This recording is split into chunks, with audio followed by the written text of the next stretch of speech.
এমনি এমনি ঘুমাবেন না। ঘুমানোর আগে বিসমিল্লাহ বলে লাইটটা অফ করবেন, বিছানাটা বিসমিল্লাহ বলে ঝাড়বেন, ঠিক আছে? ওয়াশরুম থেকে পারলে অজু করে আসবেন, মশারি দিচ্ছেন, লাইটস অফ করছেন, পাত্র যেগুলো আছে সেগুলো একটু ঢেকে রাখবেন বিসমিল্লাহ বলে, দরজা লাগাবেন বিসমিল্লাহ বলে। এরপর 3 বার পড়বেন সূরা ইখলাস একবার, সূরা ফালাক একবার, সূরা নাস একবার, পরে হাত একত্রিত করে ফু দিয়ে গা মাসাহ করবেন। এই কাজটা 3 বার করবেন। একবার আয়াতুল কুরসি পড়বেন, সূরা বাকারার 255 নম্বর আয়াত, আল্লাহু লা ইলাহা ইল্লা হুয়াল হাইয়ুল কাইয়ুম, এটা শেষ পর্যন্ত।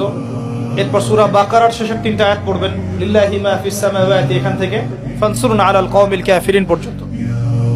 তারপর ডান কাতে পাশ ফিরবেন, বলবেন আল্লাহুম্মা বিইসমিকা আমুতু ওয়া আহইয়া।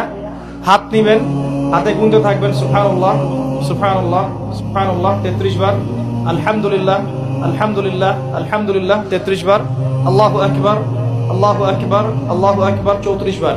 ঘুমিয়ে যাবেন।